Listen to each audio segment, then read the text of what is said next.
first question today, a good question to start with, in my opinion, comes from Dars 90s Cards, who wrote, "Do you think we generally overestimate the reach of the hobby?"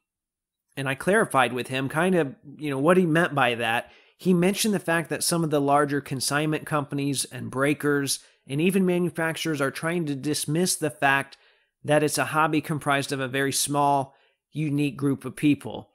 I think Josh and Chris talked about this a little on the last episode of Crossover when they were chatting about bringing new people into the hobby.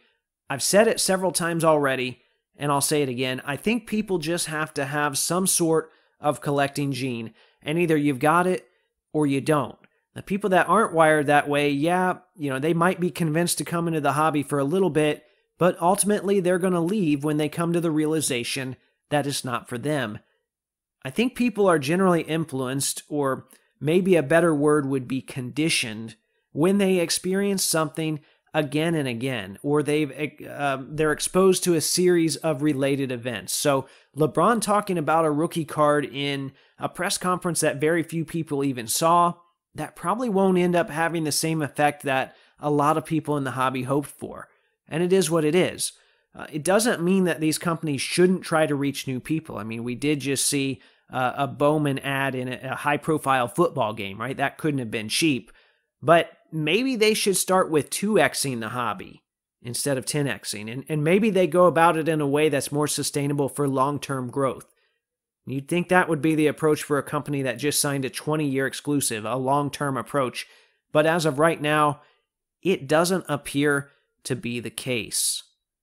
Okay, so I mentioned LeBron and hobby companies in that last response. Phoenix Suns Sports Card Catalog asked, how big of an impact will LeBron signing with Topps or Fanatics have on the hobby, and will you be chasing any of his new cards? Well, the tone of this answer is going to get pretty negative pretty fast, so before I get too far, I want to repeat the fact that I am excited that LeBron's signing again, and I think more LeBron autographs hitting the market is a good thing. It gives more collectors a chance to own one.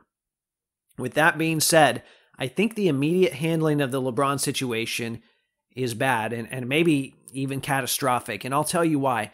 It's obvious that this is the next move in a series of feast or famine gimmicks designed to market products. And this isn't new to the hobby, by the way. We've seen this with the Triple Logo Man and a number of other cards as well.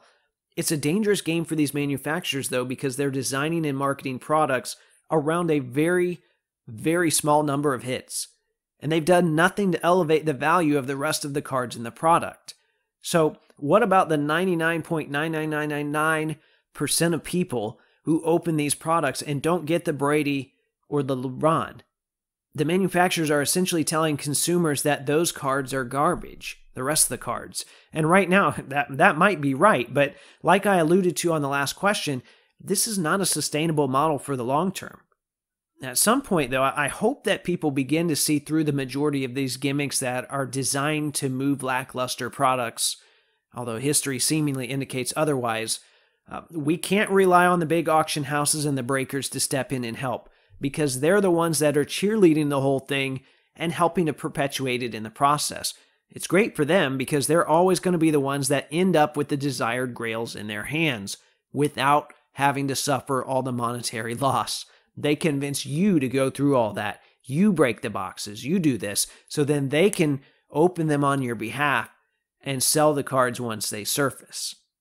So circling back around, I know you ask about the LeBron signing and how that will impact the hobby. The short answer is it impacts the manufacturing scene quite a bit. And then that in turn kind of dictates how people are forced to collect. And until we get anything of him in an NBA uniform, I can't see myself chasing any of these cards.